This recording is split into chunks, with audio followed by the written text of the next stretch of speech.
एकजना महाशय आउनुहुन्छ जसले नैतिकता नै भुलेर मानवता नै हराएर जुन दानवताको व्यवहारमा उपस्थित हुनुहुन्छ अनि भन्नु थाल्नुहुन्छ यसले खाएको पैसा यदि लिँदैनौ भने म धरना बसेर पनि लिन्छु भनेर। नमस्कार, म तपाईहरुकै साथी सुजन लिम्बू तपाईहरुमा आज उपस्थित भएको छु। आज पनि दर्शक तपाई हामीले पछिल्लो समयमा एउटा कन्ट्रोभर्सी देखिरहेका छौं।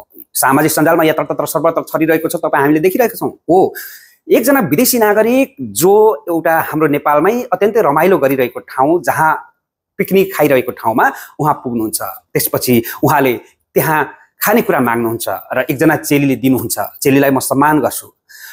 त्यसै बखतमा उहाँ खाना थाल्नुहुन्छ। खाँदै गर्दाखेरि एकजना महाशय आउनुहुन्छ जसले नैतिकता नै भुलेर मानवता नै हराएर जुन दानवताको व्यवहारमा उपस्थित हुनुहुन्छ अनि भन्नु थाल्नुहुन्छ यसले खाएको पैसा यदि लिँदैनौ भने म धरना बसेर पनि लिन्छु भनेर जुन तरिकाले चाहिँ यति गिरेको सोच बोकेर आउँछन्। त्यति मात्रै भनेनन् दर्शकबिनहरु, त्यति मात्रै भनेनन्। उनले यतिसम्म पनि भने तैले किन भिडियो खिच्दैछस्, अहिले डिलिट गरिदिनुस् भन्ने म तँलाई पुलिस रिपोर्ट गर्छु भयो। यतिसम्म धम्की दिइरहेका छन् एउटा विदेशी नागरिकलाई। अरे यार, अतिथि देव भव भन्ने बेला चाहिँ यसरी अनि गर्ने बेलामा चाहिँ यस्तो व्यवहार गरिदिने लाज हुँदैन? कति गिरेको सोच बोक्नु भएको महाशय तपाईले। आज तपाईले गर्दाखेरि हामी सम्पूर्ण नेपालीमाथि बेइज्जतको भारी बोक्नु परेको छ। एउटा विदेशी नागरिकलाई, एउटा पाहुनालाई गर्नुपर्ने व्यवहार यही हो। एउटा त्यही पनि खानेकुरामा। तपाईको श्री सम्पत्ति त लुटेको थिएन नि। यदि तपाईको श्री सम्पत्ति लुटेको थियो भने, कसैलाई चाहिँ लुटेको थियो भने हो गर्न मिल्छ, उलाई कारबाही पनि गर्न पर्छ। तर एउटा भात खाएकोमा त्यति चिकन मटन र भात खाएकैमा यत्रो रिस राग बोक्नु पर्ने यस्तो सोच बोकेर कसरी तपाईँ हिँड्नु भएको छ? मान्छे हेर्दाखेरि अलिकति भलाद्मी पढे लेखेकै जस्तो बोल्दाखेरि पनि, तर सोच भने यति गिरेको सोच। दर्शकबिन, यो भिडियो हेर्दाखेरि मलाई अत्यन्तै नरमाइलो लाग्यो। एकदमै हामी माफी चाहन्छौँ जो विदेशी नागरिक भए पनि हामी एकदमै सरी भन्न चाहन्छौँ हैन। यी मानिसले गर्दाखेरि आज हामीलाई अत्यन्तै नरमाइलो लागिरहेको छ। दर्शकबिन, एकैछिन यो संवाद सुनौ, त्यसपछि बाँकी कुरा गर्नेछु। आउनुहोस्।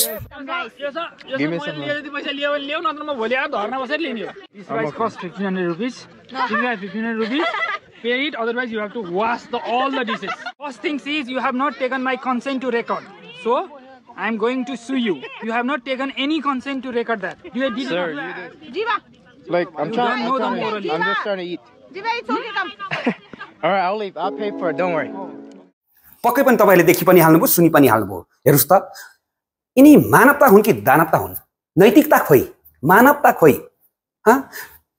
यही हो व्यवहार हामीले गर्नुपर्ने। एउटा विदेशी नागरिकलाई, एउटा पाहुनालाई हामीले गर्नुपर्ने व्यवहार यही हो। यतिसम्म गिरेको सोच बोकेर नहिनौ न नेपाली दाजुभाइ तथा दिदीबहिनीहरू। यति गिरेको सोच बोकेर नहिनौ। यदि उनले गलत गर्छ भने गलत गरेको ठाउँमा कानुनी कारबाही छँदैछ। तर एउटा विदेशी नागरिकले आफ्नो देशमा आएको पाहुनाले त्यो रमाइलो गरिरहेको ठाउँमा म पनि अलिकति खान्छु भन्दै उनले एउटा भिडियो बनाउनु कुनै गलत गरेका छैनन्। सार्वजनिक ठाउँमा उनले भिडियो बनाउनु कुनै गल्ती होइन। एउटा उहाँ लाग्छ भ्लगर पनि हुनुपर्छ। भ्लगरले भिडियो बनाउनु जहाँ पनि बनाइरहेका हुन्छन्। अनि उनलाई यसरी विदेशी नागरिकलाई यसरी हप्कै दप्कै गर्नु कतिसम्मको बौद्धिकता हो त? अत्यन्तै दुःख लाग्यो। यी महाशय कहाँको हुनुहुन्छ कुनै? अब यो भिडियो हेर्दै गर्दाखेरि उहाँलाई लाज लागिरहेको छ कि छैन? चाहे जे भए पनि उनी विदेशी हुन्, जहाँको भए पनि उनी विदेशी हुन्। विदेशी भनेको हाम्रो देशमा आउँछन् टुरिस्टको लागि अथवा चाहिँ भ्रमणको लागि। उनी पाहुना हुन्। पाहुनालाई अलिकति हामीले सम्मान सत्कार गर्न पनि सिकौँ, मानवता बन्न सिकौँ। अहमता र घमण्ड अहङ्कारले मानिसलाई कहिले पनि मानिस बनाउँदैन। अहमता अहङ्कार र घमण्डले त मानिसलाई दानव बनाउँछ। तपाईको त्यो अहङ्कार अहमता र त्यो घमण्डले आज तपाईमाथि के बितिरहेको छ तपाई आफै ख्याल गर्नुस्। यस्तो खालको हैन व्यवहार नगरौँ, यस्तो दुर्व्यवहार पनि नगरौँ र सोच बदलौँ।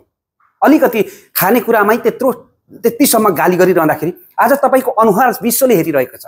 त्यो पनि एउटा गिरेको सोचको नाम भिरेर। बधाई छ तपाईलाई। यस्तै गर्नुहुन्छ, यस्तै गर्नुस्।